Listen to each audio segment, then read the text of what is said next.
मरकजी वजीर मुख्तार अब्बास नकवी ने अपोजिशन पर जमकर हमला बोला। सिटीजनशिप बिल पर बात करते हुए उन्होंने कहा कि कुछ लोग मुल्क की आवाम को गुमराह कर रहे हैं। उन्होंने कहा कि सिटीजनशिप बिल का अक़लियतों से क्या ताल्लुक है। ये कहां से आ रही है?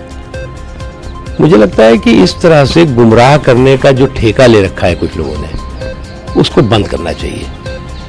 समाज को तोड़ने का, समाज में गुमराही पैदा करने का, समाज में बिखराव पैदा करने का जो षड्यंत्र और साजिशें हैं, इन साजिशों के सूरमाओं को एक बात समझ लेना चाहिए कि इनकी ये सियासी साजिश कभी भी सफल नहीं होगी।